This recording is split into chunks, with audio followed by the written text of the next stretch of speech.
refulgente glória. Sim, eu consigo imaginar. Do Senhor Jesus,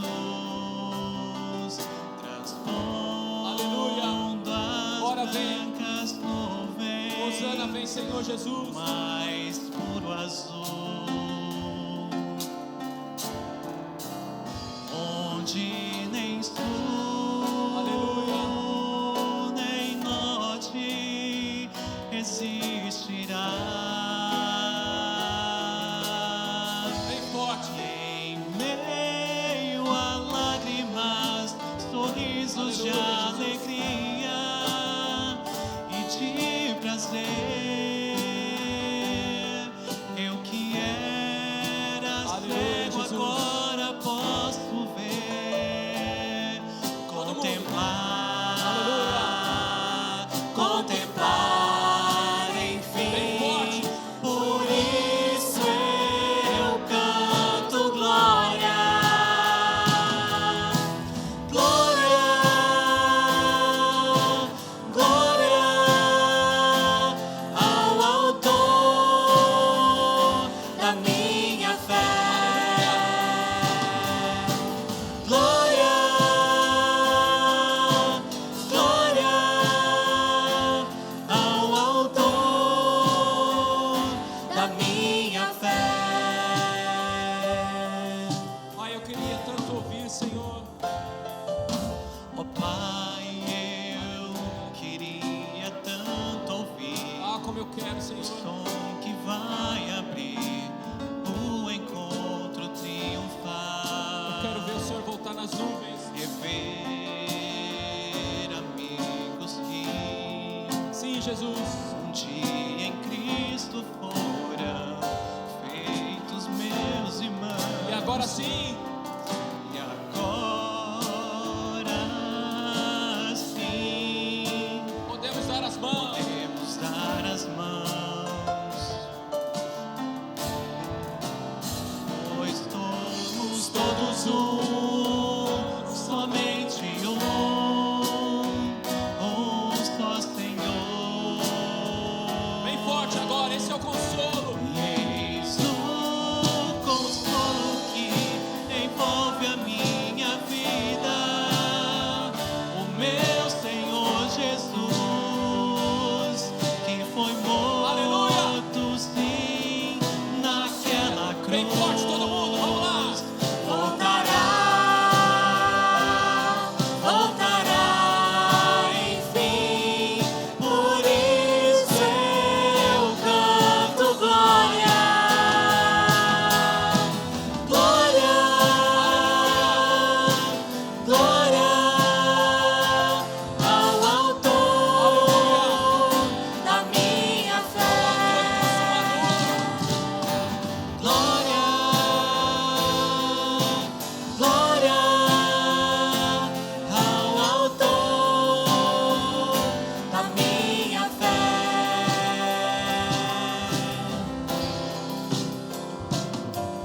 Glória ao Senhor, glória ao Senhor, glória ao Senhor, Autor da minha. Glória ao Senhor, glória ao Senhor, glória ao Senhor, Autor da minha. Glória ao Senhor, glória ao Senhor.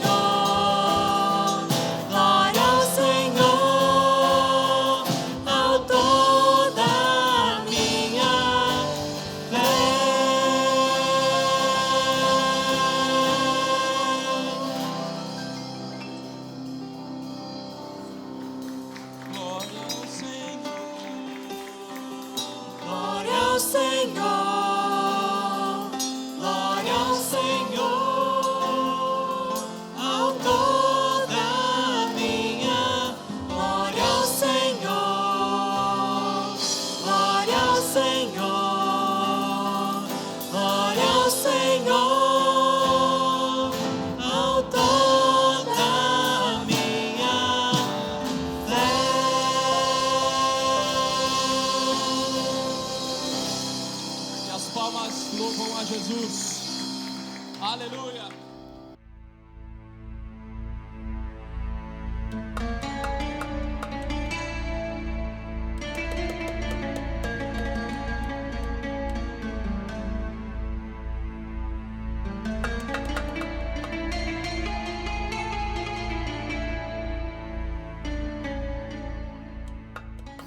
Amém, meus irmãos. Quero te convidar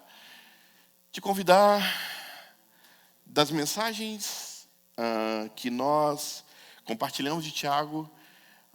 Eu sei que semana que vem vai ser muito especial, se Deus permitir, é graça de todos estarmos aqui, que vamos falar sobre o poder da oração, sobre a graça de Deus de um modo tão especial, mas essa foi uma das mensagens mais gostosas.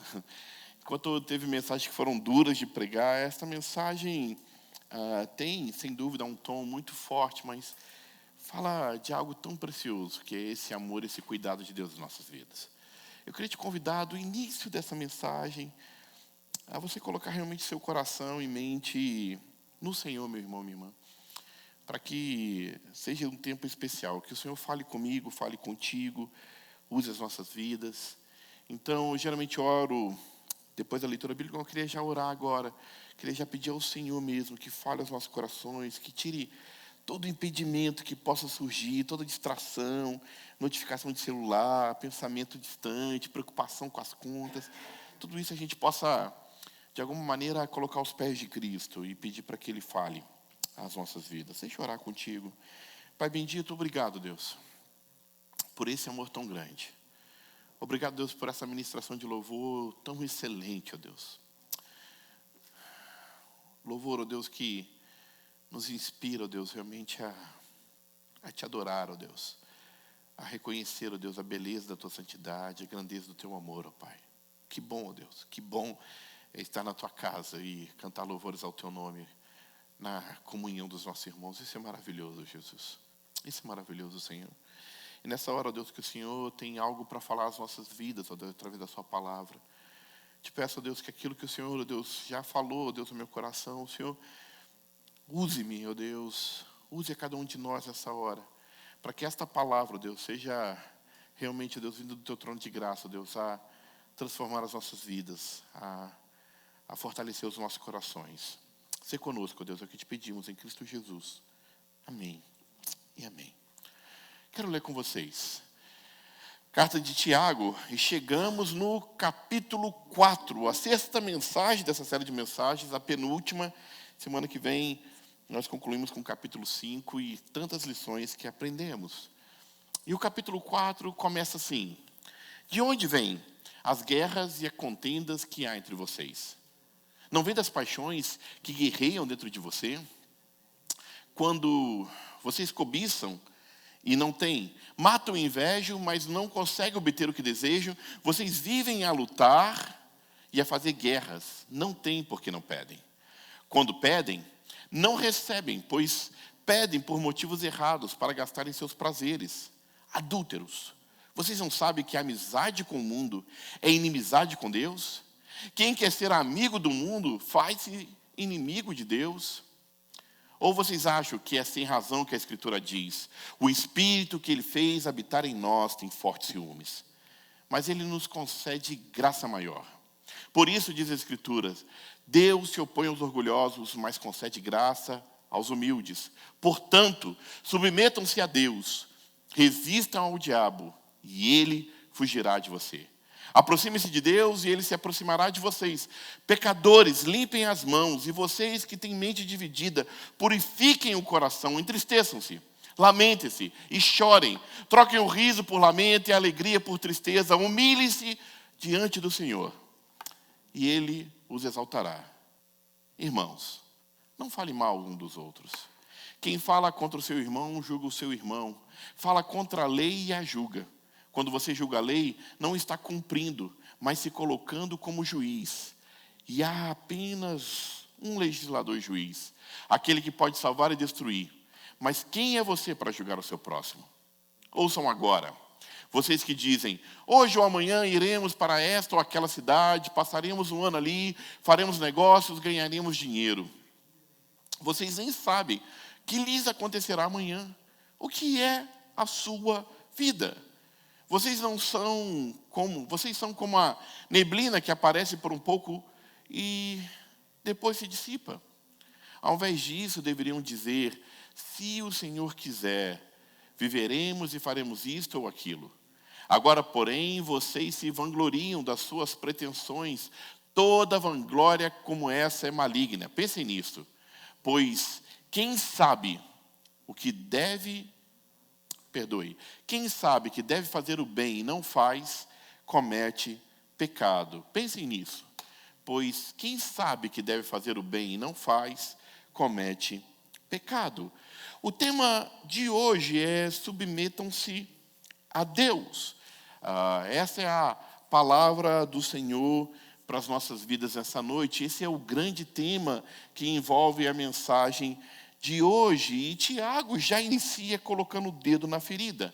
A primeira pergunta, a primeira questão, as duas perguntas, eu creio que a primeira é uma pergunta, depois uma resposta retórica, a qual ele inicia essa mensagem, é: de onde vêm as contendas e as guerras entre vocês? Eu vou sempre repetir isso. Quando a Bíblia coloca uma pergunta, não é porque ela quer saber o que você acha, ou querendo dar algum conselho para Deus. Não, Deus já sabe a resposta. É para que eu e você venhamos refletir.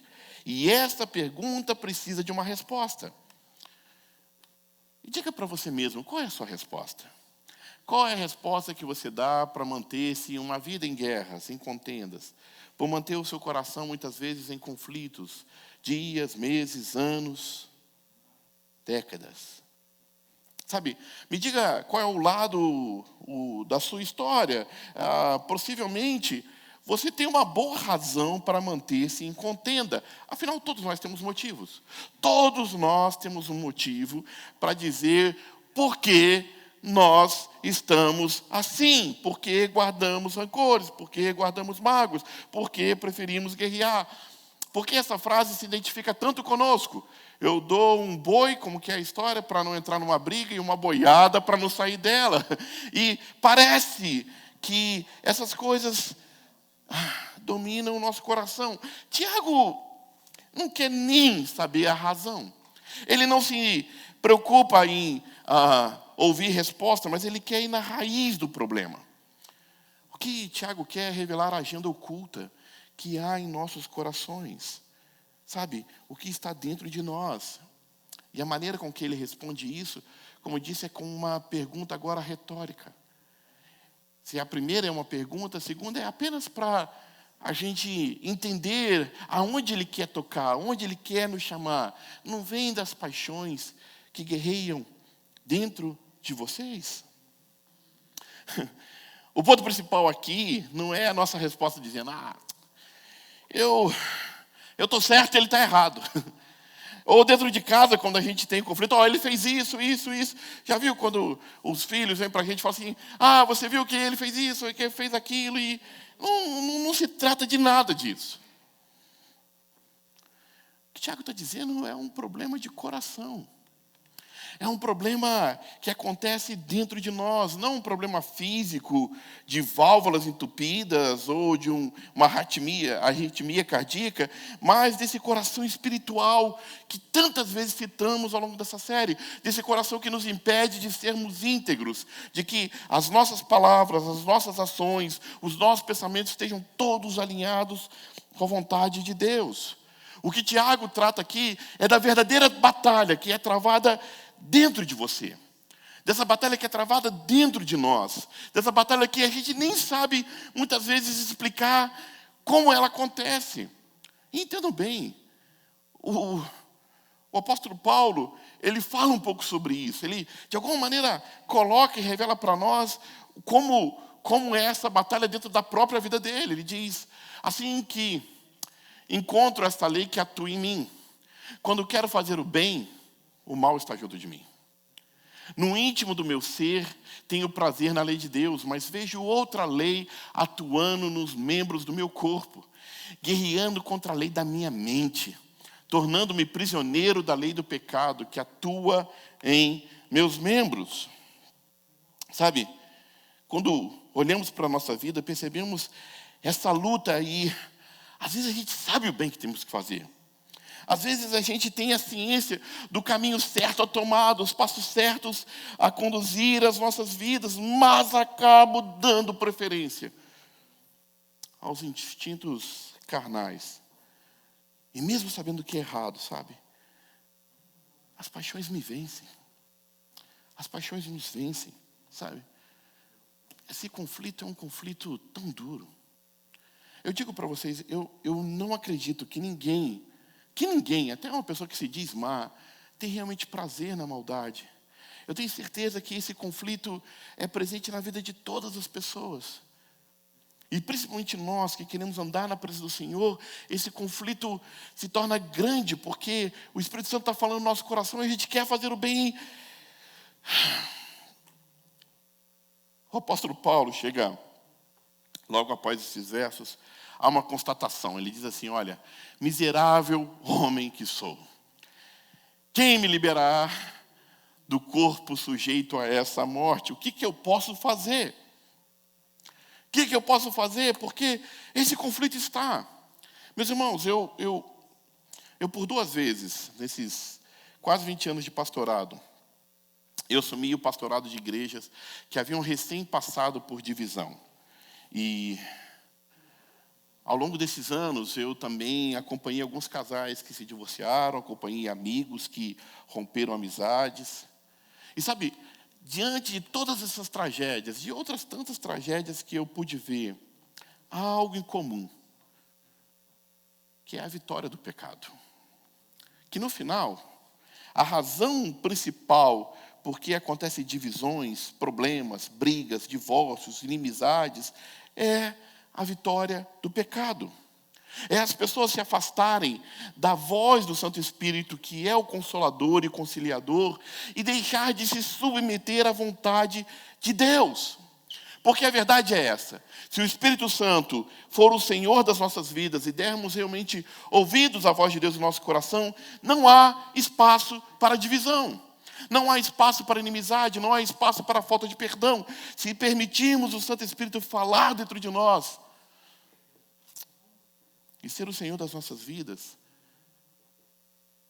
a gente mudaria a nossa forma de pensar. Não somente a nossa forma de pensar, a nossa forma de agir, e também a forma com qual nos aproximamos de Deus. Porque assim Tiago continua nessa mensagem. Ele diz, vocês cobiçam coisas e não têm, matam e invejam, mas não conseguem o que desejam. Sabe, o que Tiago começa a colocar aqui são palavras muito fortes. Matar e invejar são palavras que parecem até duras demais. A gente precisa entender por que Tiago está usando isso. Eu creio que Tiago está se referindo ao Sermão da Montanha. Eu não tenho dúvida que ele está trazendo à memória as palavras presentes de Jesus. Ele não está falando de pessoas que estavam matando umas às outras, como está acontecendo agora lá em Israel com a guerra. Ele fala desse ato de matar, a qual Jesus nos leva a entender, quando ele diz, olha, não matarás. Quem matará está sujeito a julgamento, mas eu digo a vocês que qualquer que se irá contra o irmão estará sujeito ao julgamento. Qualquer que dizer ao seu irmão raca, imbecil, será levado ao tribunal. Qualquer que dizer louco, incapaz de crer, corre risco de ir para o fogo do inferno. O problema é muito além de simplesmente catar uma peixeira e cortar alguém. É um problema de coração. É um problema que vai além da ação, mas é o que passou dentro de nós, dos assassinatos que cometemos na nossa mente, no nosso coração. E quando ele fala disso, ele fala, olha, vocês estão agindo assim, e por isso vocês não entendem que há um problema terrível. Na verdade, um dos conflitos que atravessam gerações e todas as eras. Os cristãos sofrem e se angustiam com essa pergunta: por que as minhas orações não são atendidas? Por que o Senhor não responde à minha oração? Ou pior, por que o Senhor nega o meu clamor? Tiago aponta 2 razões. Uma é que não pedimos.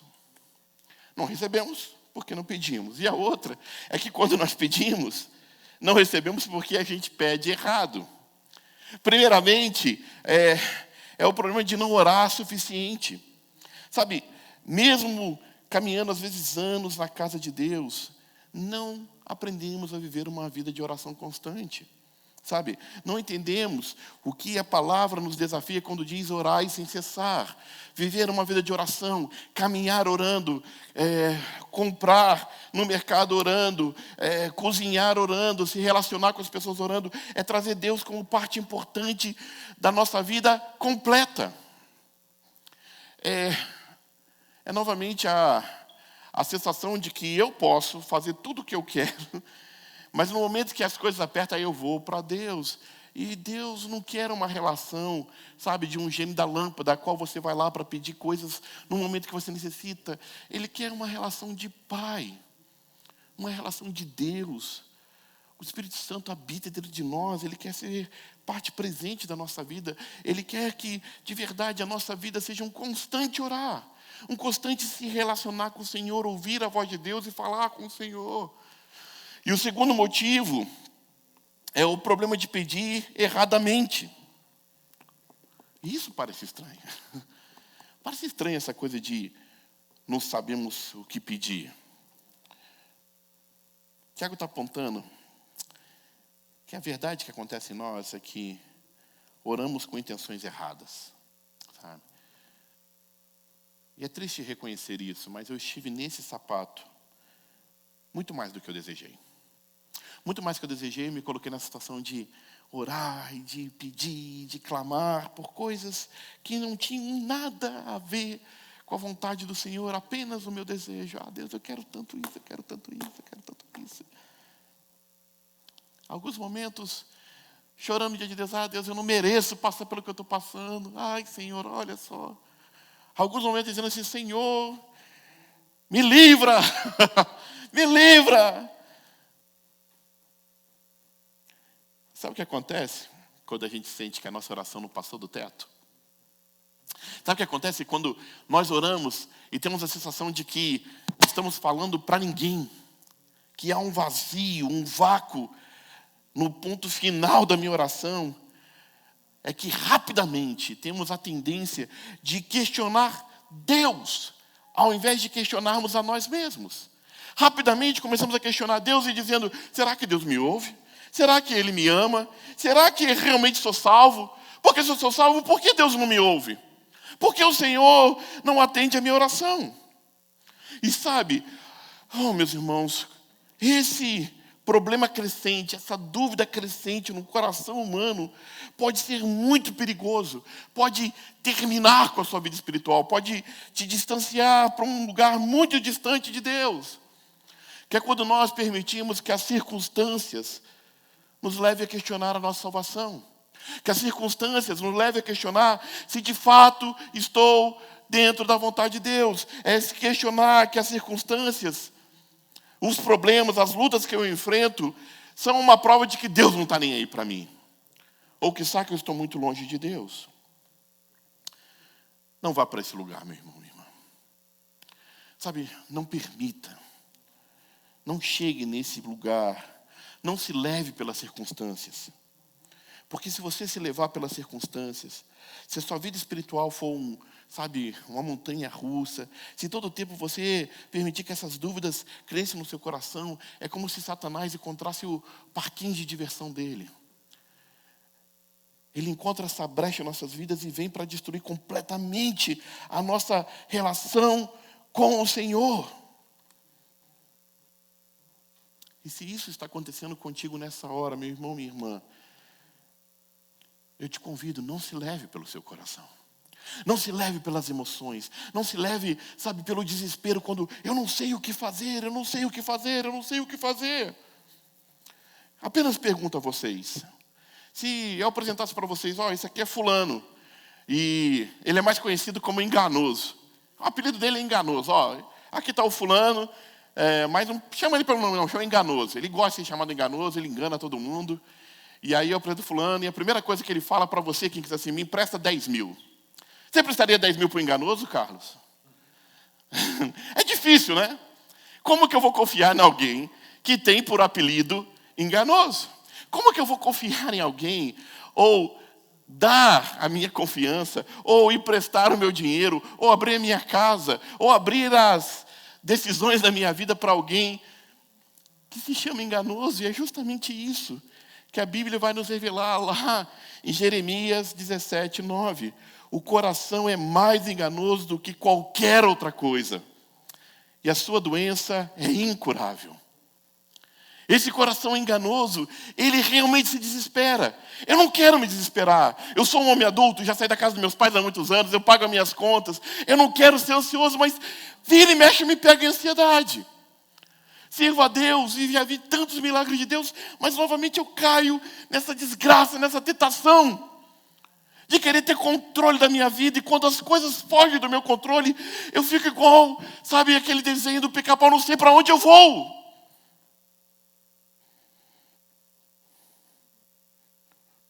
E o problema com isso é que a gente começou a acreditar que oração tem a ver com orar e fazer Deus se mover para dentro da minha vontade. Eu vou orar e Deus vai fazer o que eu estou pedindo. E tem gente pregando isso. E que tristeza isso.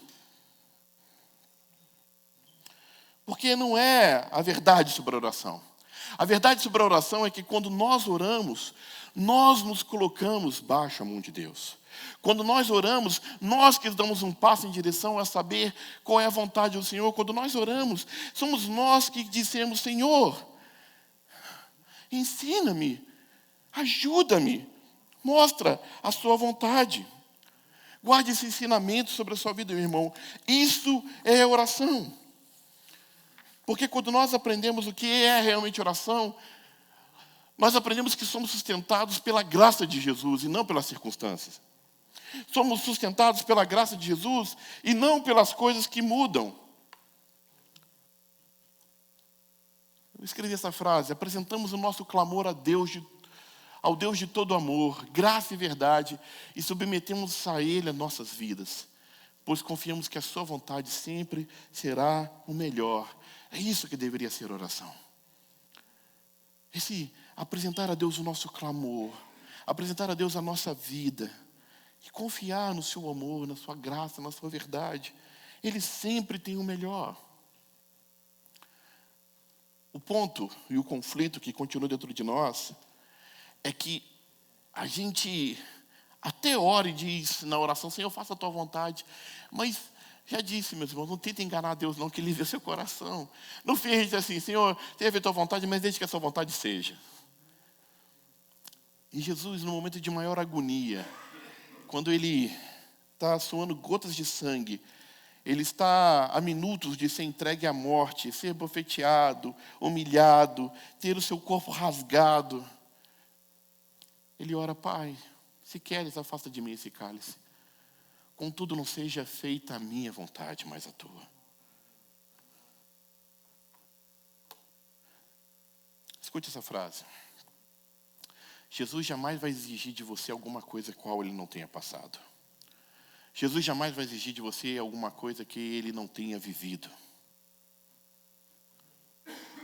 E porque Jesus viveu e experimentou todas as tentações e todas as lutas humanas, Ele também nos desafia a confiar nele, porque Ele venceu. E como Ele venceu o mundo, nós também podemos vencer.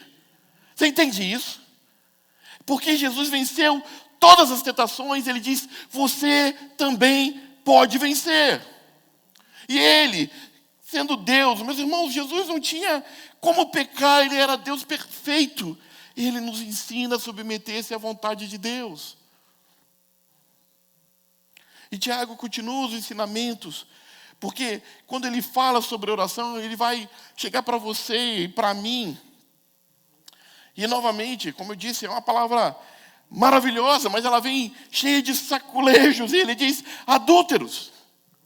Não sabe quem é amizade com o mundo e inimizade com Deus? Uma coisa que vocês precisam lembrar aqui, olha.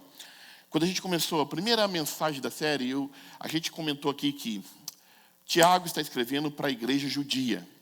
Os irmãos da igreja de Tiago são crentes judeus de Jerusalém que estão espalhados. Ele está falando com os judeus que entendem muito do Antigo Testamento. E as linguagens que Tiago usa são essa linguagem da maneira com que Deus tratou com o povo de Israel. Foram muitas e muitas vezes que Deus comparou o povo de Israel a uma mulher adúltera, que abandonou o seu esposo Deus e se guiou, por caminhos que não eram da vontade do Senhor, ou se prostraram a outros deuses que eram apenas invenções humanas. O que o Senhor quer nos ensinar aqui, ao nos chamar essa atenção, é novamente a submissão do coração. Pois resistir ao Senhor e não confiar ao Senhor de todo o coração é amizade com o mundo. E a amizade com o mundo é detestável a Deus. E eu sei que são palavras fortes. Eu sei que são palavras que nenhum de nós quer ouvir. Mas de certa maneira, Tiago dizendo, olha, isso aqui não é brincadeira. Tiago quer despertar a minha vida, a sua, e dizer, olha, mude a sua história. Porque aqui está uma das razões que as nossas orações não são atendidas. Porque nos desconectamos tanto de Deus. E nos apegamos tanto a esse mundo. Temos essa amizade tão, best friends com o mundo. Que aquilo que nós começamos a desejar e pedir são coisas que estão nesse mundo perdido. Que atrás da ferrugem corrói, que o ladrão pode vir e roubar. Todas as nossas esperanças se reduzem a coisas que não apontam para a eternidade. E por isso, Deus não está atendendo. Não tem nada a ver com o coração que submete, mas sim, alguém choramingando dizendo, mas Deus não atende a minha oração, Deus não faz o que eu peço. Graças a Deus! Que bom que Deus não atende a sua oração. Que bom que Deus, que é um Deus de toda graça, de todo amor, nos diz não. Porque o Senhor sabe bem o que é melhor para as nossas vidas. O Senhor sabe bem qual é o fim de todas as coisas. E Ele não quer nos dar coisas que vão nos conduzir a tragédias. Ele não quer que nas nossas vidas a gente caminhe para a destruição. É por isso que Deus nos fala não. Porque o compromisso de Deus é nos formar homens e mulheres íntegros. Íntegros. Você lembra como essa palavra tem sido ressignificada em Tiago, meus irmãos? Ser íntegro, ser completo. O nosso Deus sabe o que é melhor para as nossas vidas. É por isso que submeter-se é tão importante. É dizer, Senhor, eu confio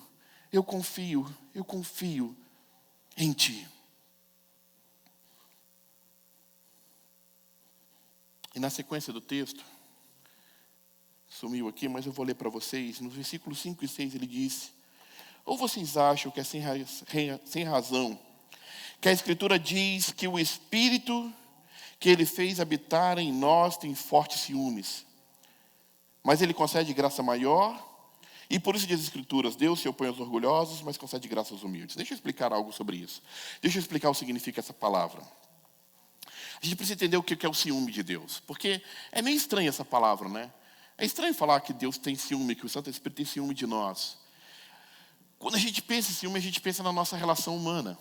Na relação humana diz assim, a gente tem ciúme porque a gente não quer que um terceiro chegue na relação. A gente não quer que uma mulher se aproxime ou que um homem se aproxime perto do nosso cônjuge, do nosso namorado. A gente não aceita isso. E quando eu falo sobre essa questão de ciúme, o nosso ciúme é centrado em nós mesmos.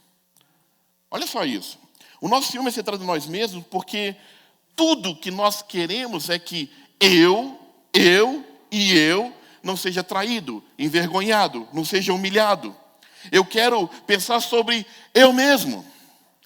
E sabe por que é sobre eu?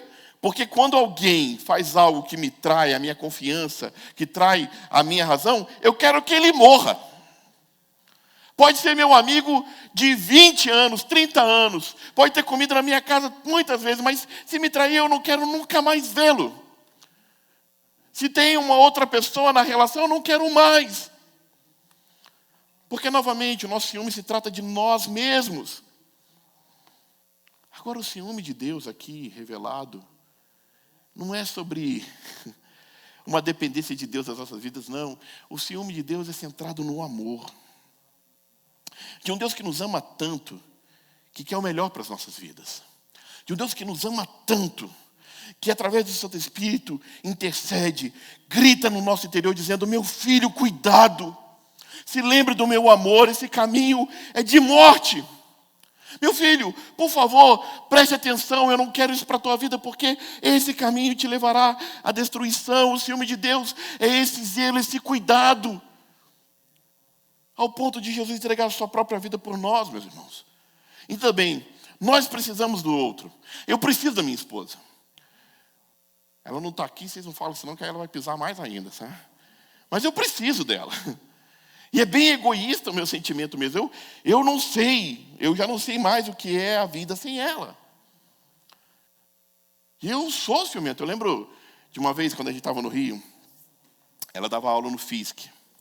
E ela chegou em casa com um presente. Ela falou assim: meu aluninho me deu. Eu, ai, que legal, tá um presentinho bonitinho, sabe?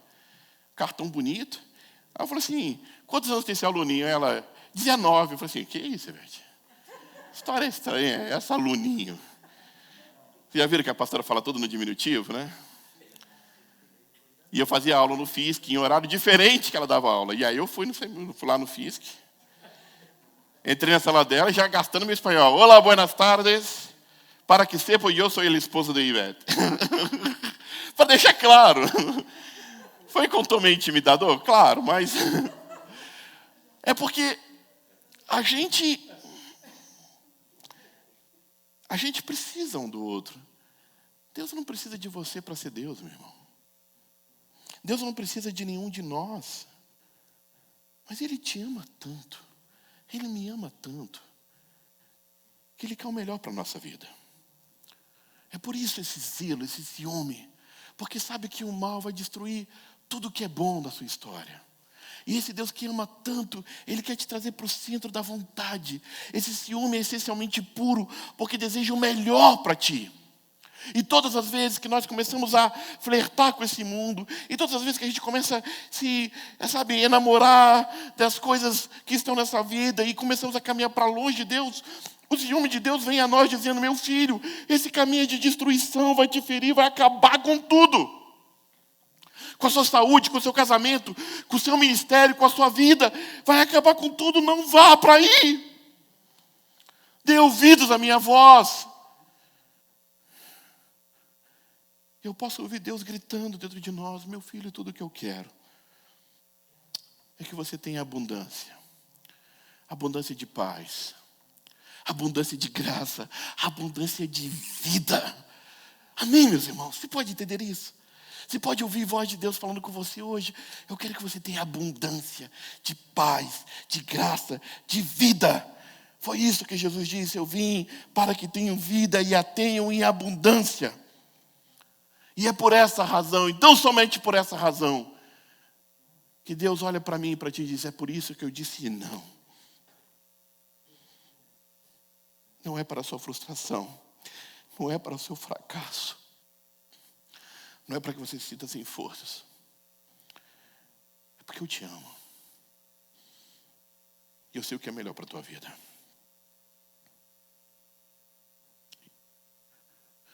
E no final do versículo 8, ele fala sobre: humilhem-se.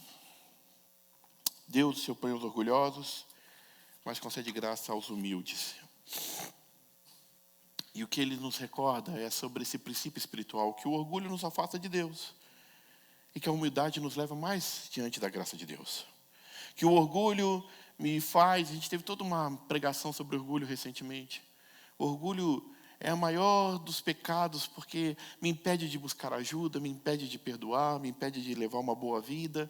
Ele diz: olha, o orgulho só vai te levar para ter Deus resistindo tudo que você faz, sabe? É tudo que você faz, sabe, quebrando a cara, batendo, sofrendo, andando em meio espinhos, porque quando você caminha no orgulho, é esse caminho que você escolheu. Mas quando você é humilde e se submete a Deus, Ele é que diz: a minha vida é a sua vida, meus irmãos, que Ele nos dará graça, que Ele nos dará vida, Sabe, na humildade acontece a entrega total, do reconhecimento de que nada nesse mundo é comparável à paz que eu posso ter em Jesus. É quando eu me prostro diante do Senhor e digo: Senhor, tudo que eu mais preciso é o Senhor, tudo que eu mais desejo é a sua vida.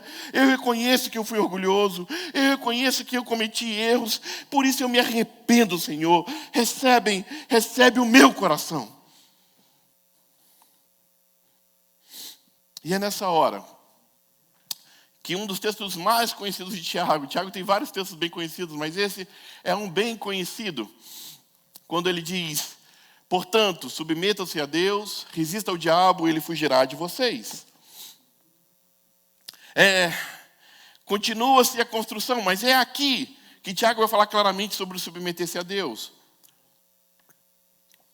E Tiago vai falar então sobre batalha espiritual, e sim, estamos em batalha espiritual.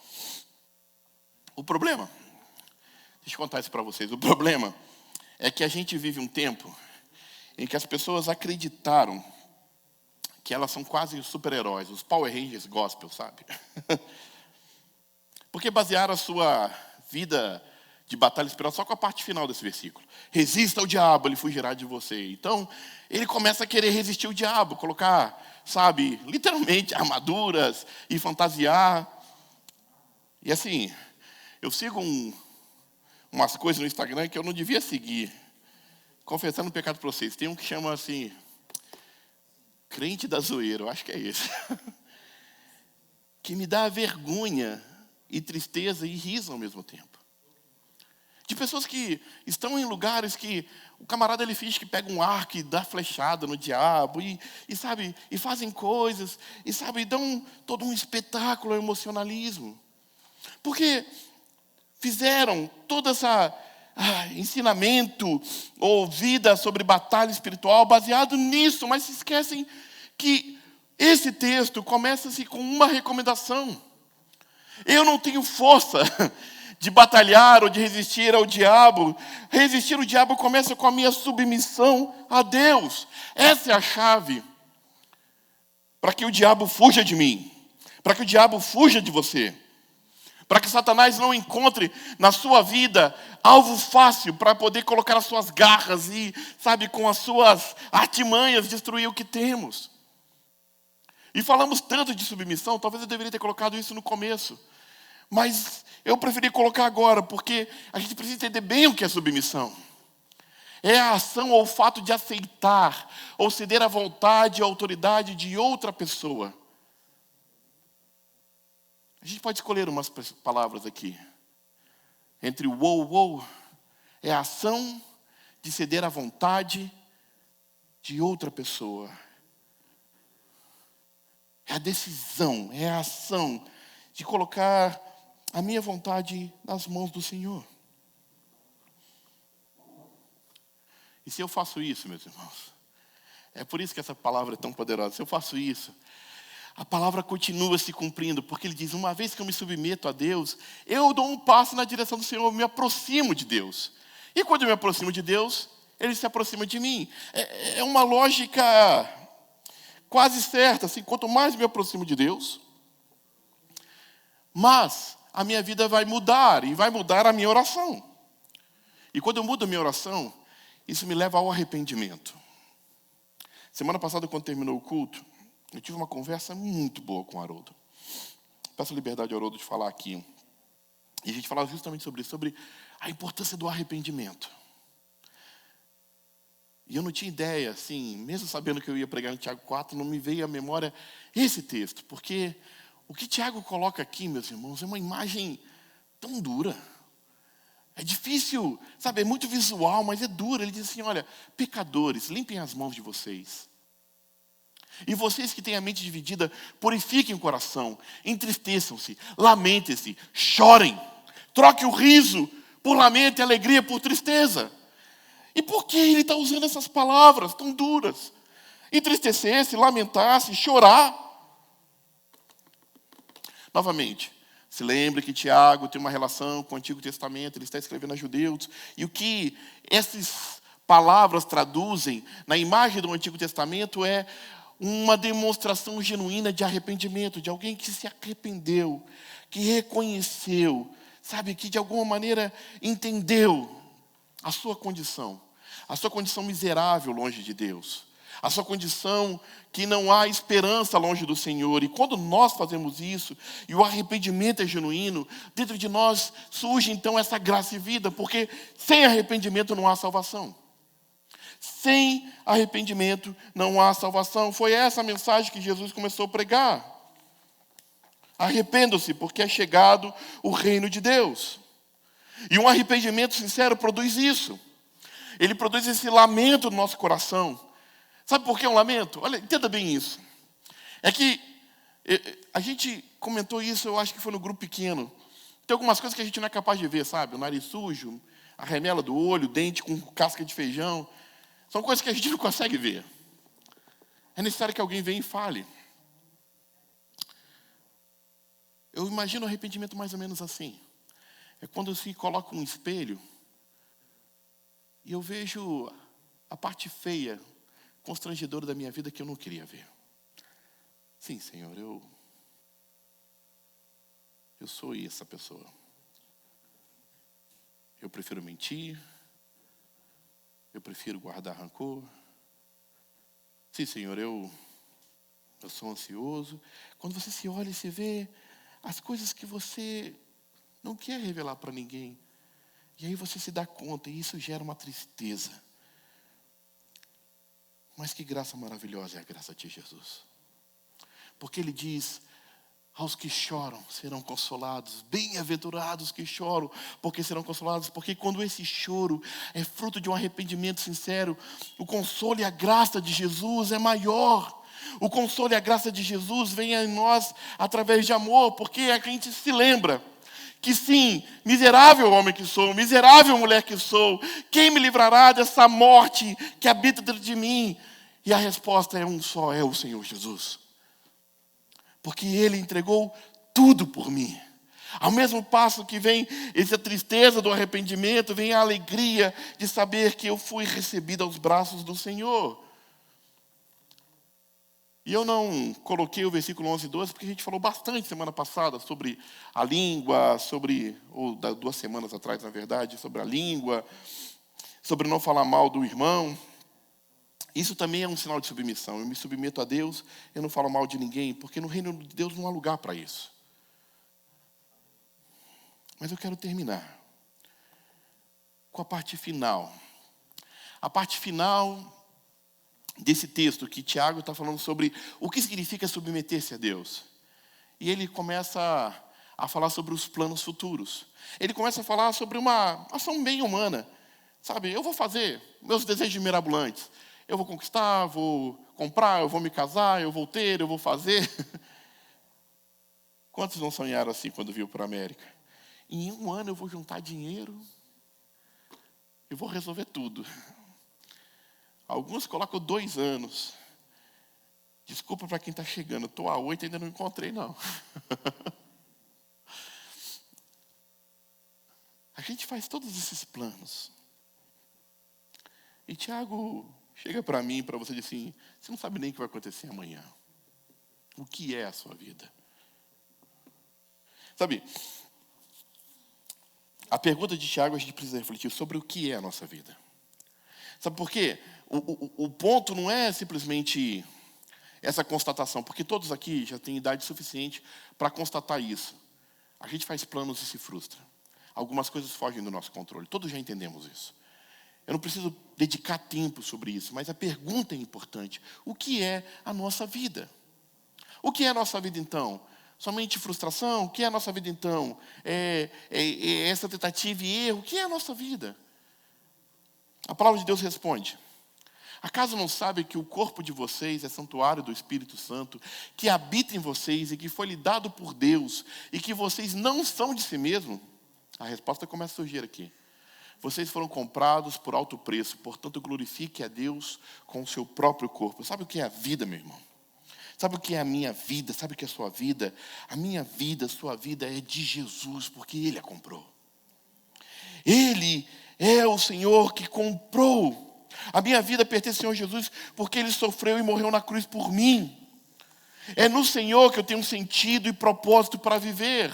O que é a minha vida? A minha vida só tem sentido porque o Senhor chegou até mim. E é por isso que Paulo continua aí nos ensinando sobre a vida. Eu fui crucificado com Cristo, já não sou eu quem vive, mas Cristo que vive em mim. E esta vida que agora vivo, eu vivo pela fé no Filho de Deus que me amou e se entregou por mim. Eu estou terminando, meus irmãos, eu peço só um pouquinho mais de atenção. A gente precisa viver essa mensagem intensamente. A gente precisa entender o que é viver de verdade. Porque se a gente se submete a Deus, a gente entende que Tiago não está criticando de maneira alguma, colocando um problema que você tenha sonhos, que você faça planos, que você planeje, não se trata sobre isso. Mas o que o Senhor está nos ensinando é que uma vida submetida a Deus e que entende que eu não sou Senhor de mim mesmo, que eu não sou Senhor da minha própria vida, tudo que eu devo fazer e viver e conquistar deve ser debaixo da graça de Deus, ser consultando o Senhor, Senhor, por favor, guia-me. Cada passo, cada decisão, cada centímetro da minha vida deve estar debaixo da orientação de Deus. Vocês são capazes de imaginar? Capazes de imaginar, deixa eu ver, a Lívia está com quantos anos? 4.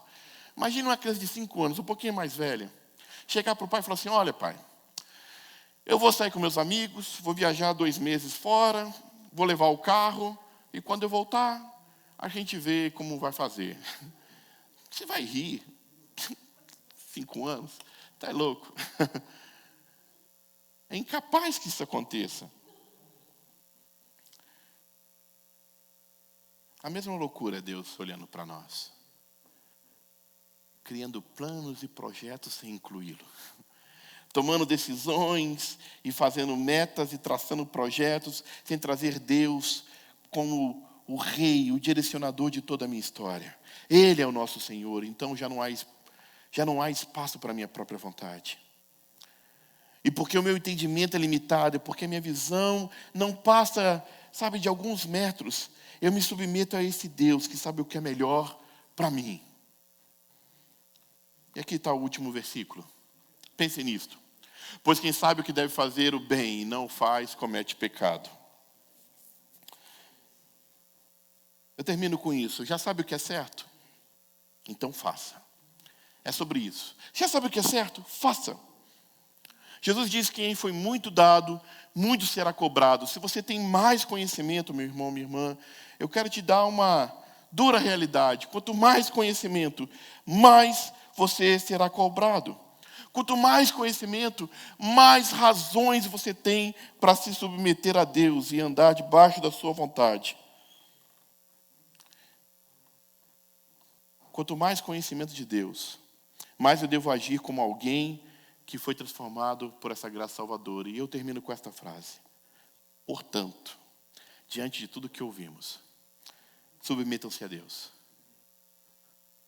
Resista ao diabo. Ele fugirá de vocês. Ele fugirá de nós. Amém? Que Deus os abençoe. Em Cristo Jesus. Deixa eu orar com você. Pai bendito, graças te damos, ó Deus. Graças te damos. Graças te damos, ó Deus, pela tua palavra, ó Deus. Graças te damos, ó Deus, porque uma vez mais o Senhor nos desafia, ó Pai, a viver e a cumprir, ó Deus. Cumprir, ó Deus, com o compromisso que um dia fizemos, ó Deus, quando entregamos a nossa vida a Ti, Senhor. De confiar totalmente em Ti, ó Deus. Perdoa-nos, ó Pai. Ó Deus, olha o coração dos Teus filhos, ó Deus. E, ó Deus, se há algo em nós, ó Pai, que precisa ser, ó Deus, confessado diante de Ti, ó Pai, nesta noite, confessamos, ó Deus, perdoa-nos, ó Pai.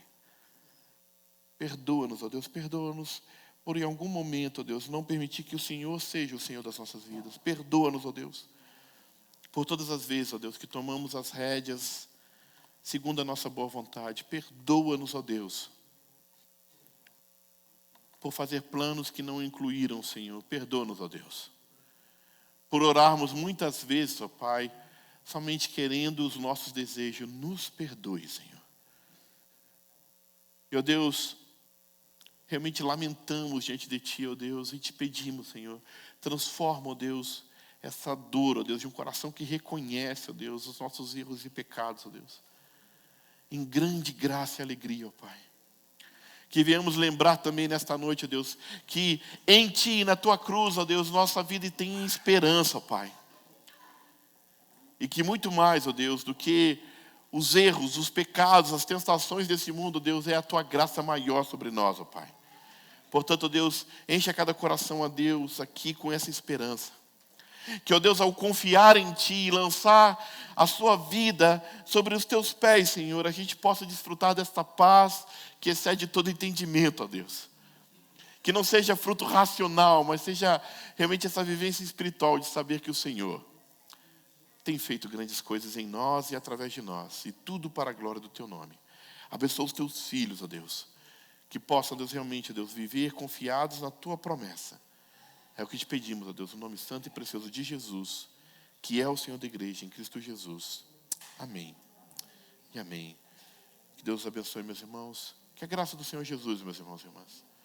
Que o amor de Deus Pai Todo-Poderoso e a doce presença, a consolação e a alegria do Santo Espírito de Deus seja sobre a sua vida, sobre a minha vida, sobre a vida de todo o povo de Deus, que está sobre essa terra, hoje e sempre. Amém e amém.